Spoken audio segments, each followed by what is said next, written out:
आइए बच्चों, प्रश्न नंबर 1 का अब हम करते हैं तीसरा सवाल। बच्चों, इस सवाल को देखने से मुझे पता लगता है कि यहाँ पर x की घातों को घटते क्रम में नहीं लिखा गया है, अर्थात यह ax² plus bx plus c के फॉर्म में नहीं है।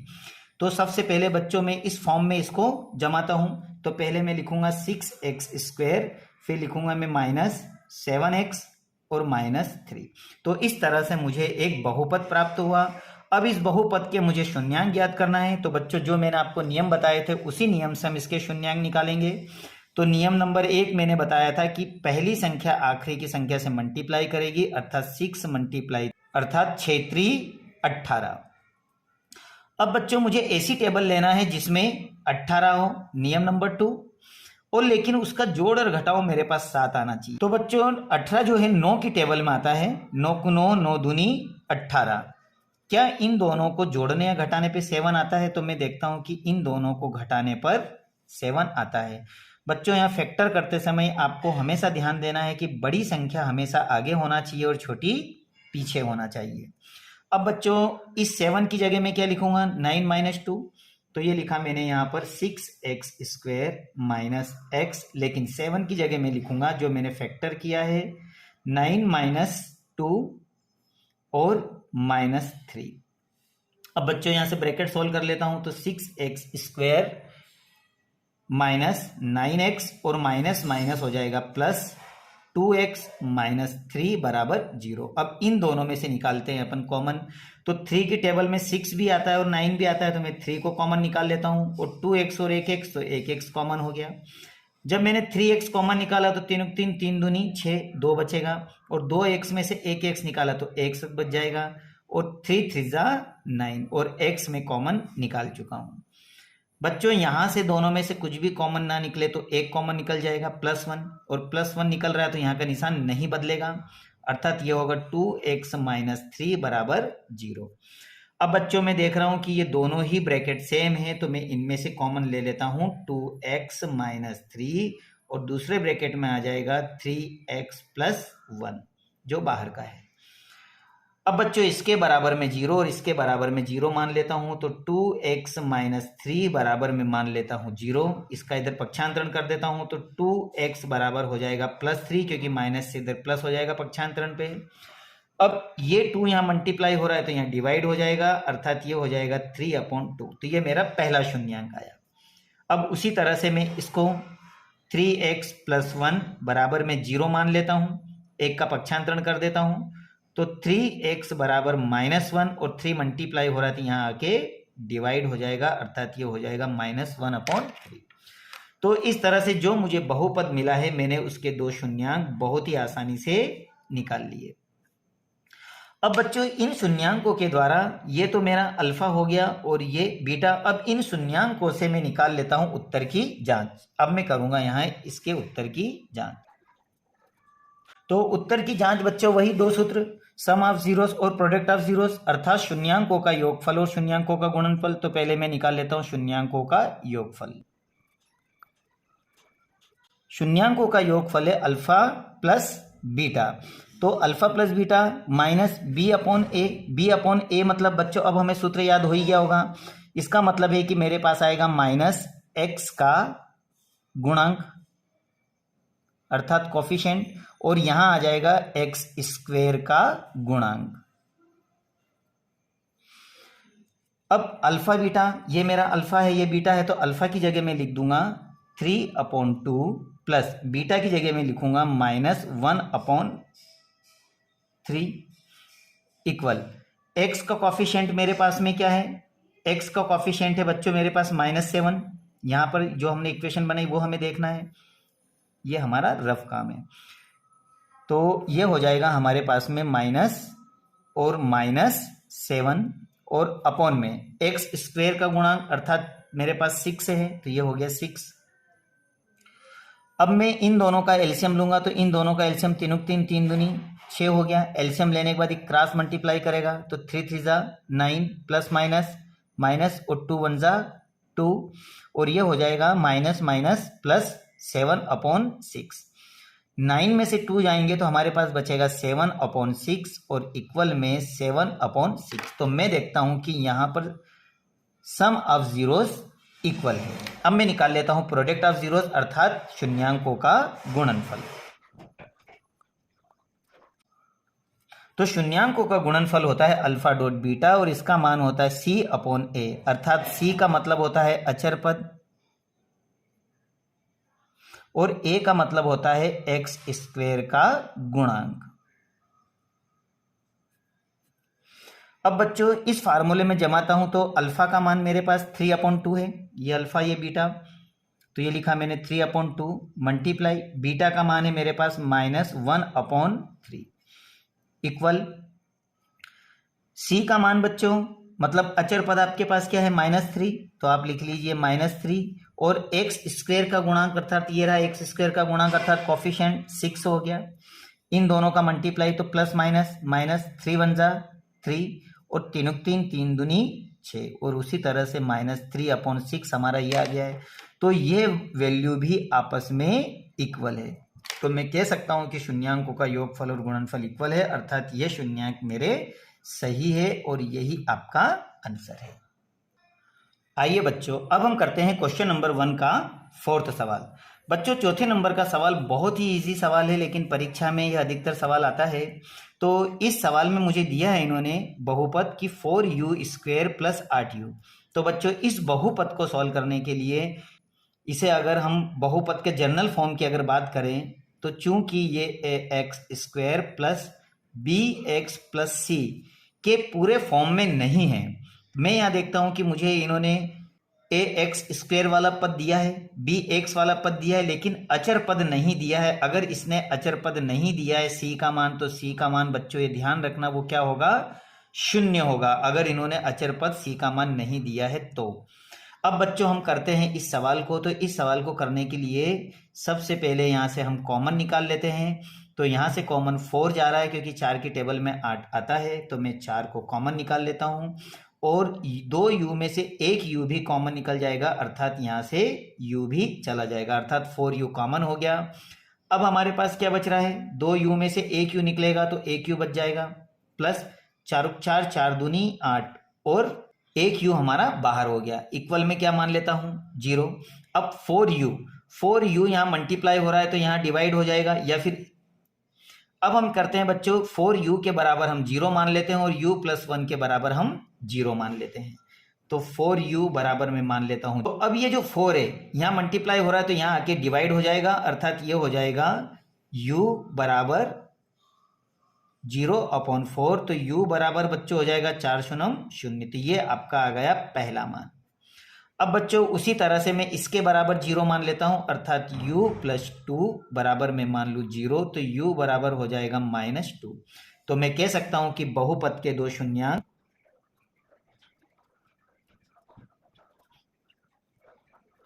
तो बहुपद 4u² प्लस 8u के दो शून्यांक 0 और -2 है। अब बच्चों हम कर लेते हैं यहां पर उत्तर की जांच।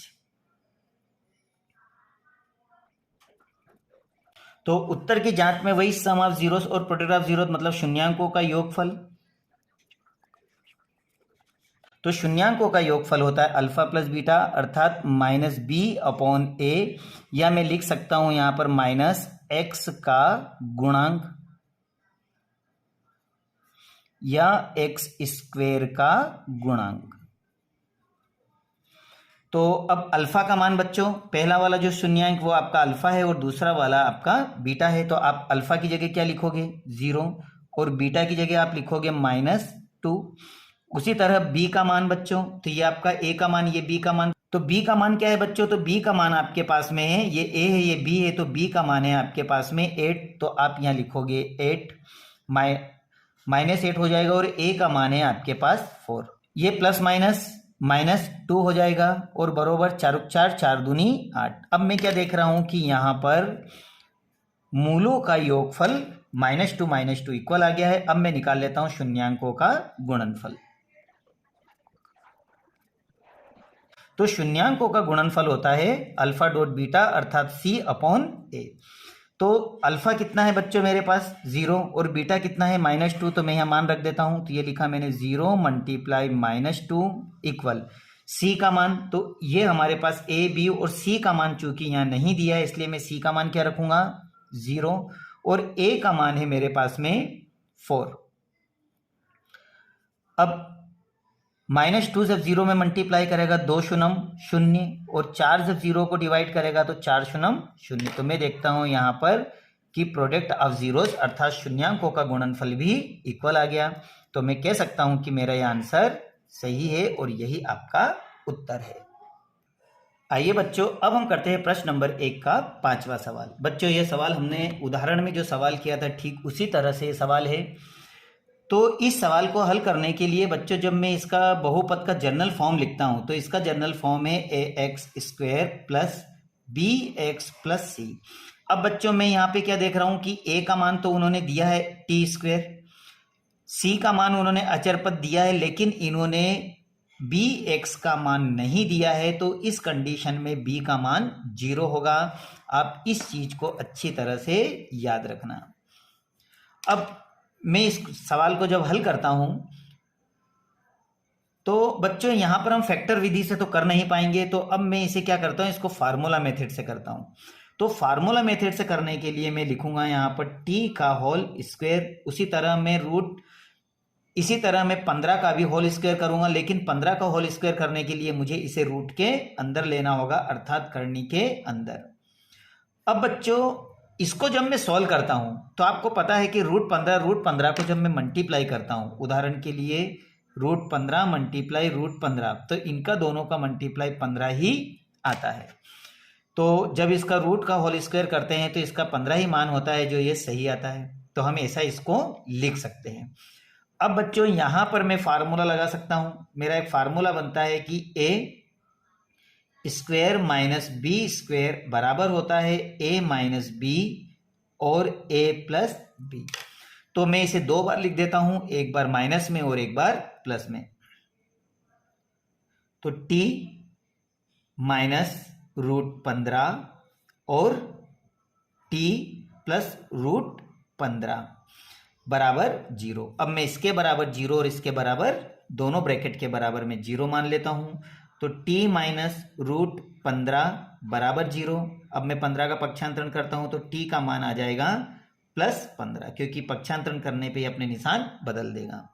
ठीक उसी तरह से t प्लस रूट 15 बराबर 0, तो t का मान आ जाएगा माइनस रूट 15। तो इस तरह मैं कह सकता हूं कि बहुपद t² माइनस 15 के 2 शून्यांक है रूट 15 और माइनस रूट 15।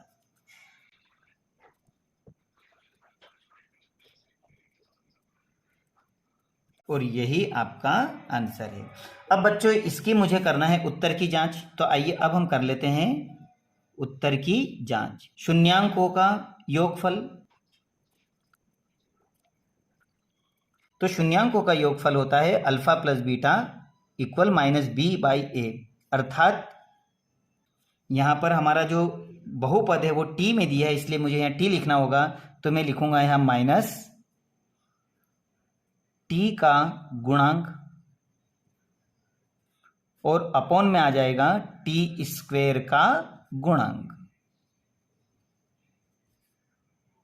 अब बच्चों मैं इसकी वैल्यू पुट कर देता हूं। तो अल्फा प्लस बीटा, तो पहला शून्यांक आपका अल्फा होगा और दूसरा बीटा होगा। तो मैं वैल्यू रख देता हूं। तो अल्फा का मान आपके पास में है रूट 15 प्लस बीटा का मान है माइनस रूट 15 बरोबर।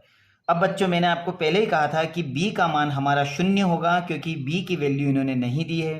तो मैं b की जगह क्या लिखूंगा बच्चों -0, और a का मान मैं लिखता हूं t² अर्थात 1। अब ये माइनस में है और ये प्लस में कट गए अर्थात 0 आ गया, और एक शून्यम ये भी 0 हो गया। तो ये आ जाएगा हमारे पास में शून्यांकों का योगफल, मतलब सम ऑफ जीरोस 0 बराबर 0। अब उसी तरह मैं देख लेता हूं शून्यांकों का गुणनफल। तो शून्यांकों का गुणनफल होता है अल्फा डॉट बीटा अर्थात c अपॉन ए। c का मतलब होता है अचर पद और a का मतलब होता है t स्क्वायर का गुणांक।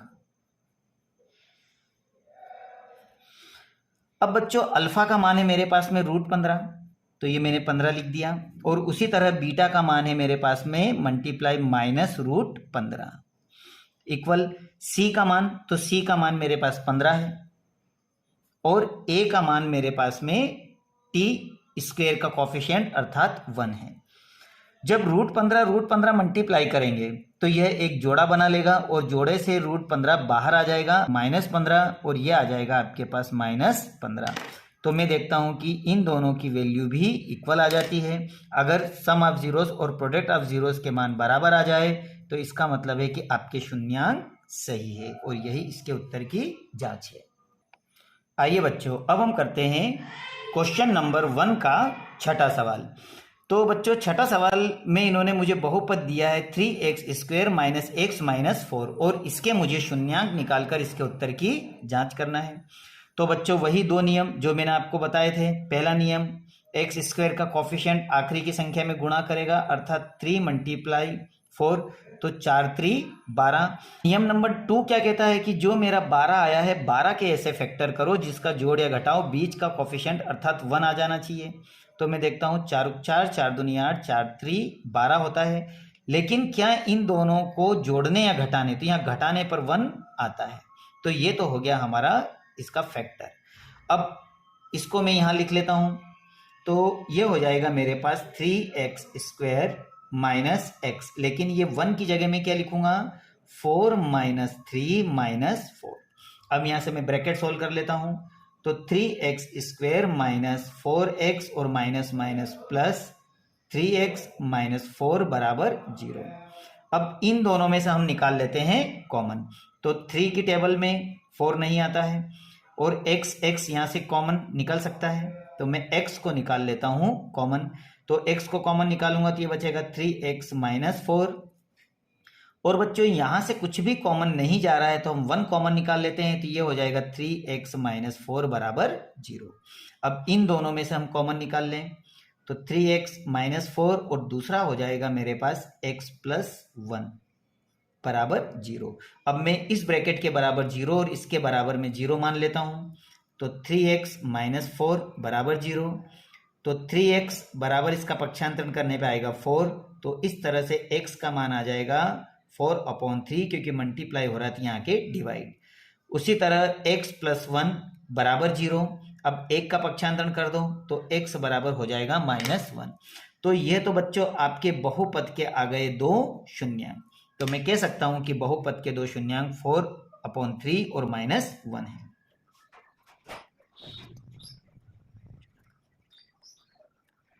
तो ये तो हुआ बच्चों आपका आंसर, लेकिन अब मुझे करना है इसके उत्तर की जांच। तो आइए अब हम करते हैं इसके उत्तर की जांच। तो हम लिखते हैं शून्यांकों का योगफल। शून्यांकों का योगफल है अल्फा प्लस बीटा बराबर -b/a, अर्थात b का मतलब है x का कॉफिशिएंट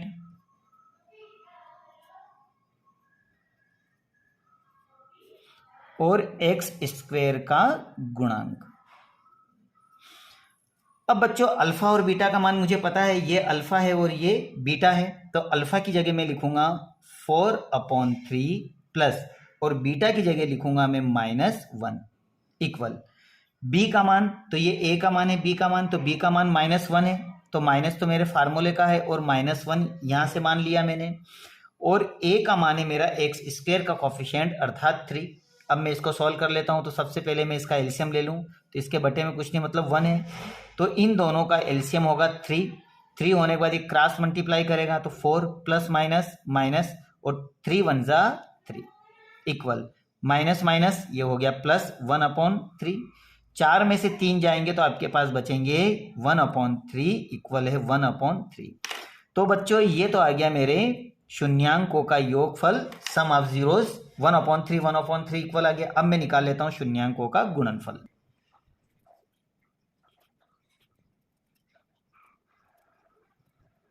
तो शून्यांकों का गुणनफल है अल्फा डॉट बीटा c/a, अचर पद या x² का गुणांक। तो अल्फा का मान है बच्चों मेरे पास 4/3 मल्टीप्लाई, बीटा का मान है -1 इक्वल सी का मान है आपका -4 और ए का मान है एक्स स्क्वायर का कॉफिशिएंट अर्थात 3। अब मैं इसको जब सोल्व करता हूं तो प्लस माइनस 4 1 जा 4 और 3 ऐसा कैसा ही इक्वल -4/3। तो मैं देखता हूं कि यहाँ शून्यांकों का गुणनफल भी इक्वल आ जाता है। तो इस तरह से मेरे बहुपद के जो दो शून्यांक है वो बिल्कुल सही है और यही आपके आंसर है। तो उम्मीद है बच्चों आपको बहुपदों के शून्यांक निकालना आ गए होंगे। तो अब हम मिलेंगे नेक्स्ट वीडियो में। तो आप चैनल को सब्सक्राइब कर लें ताकि अगले क्वेश्चन के आपको नोटिफिकेशन सबसे पहले मिले।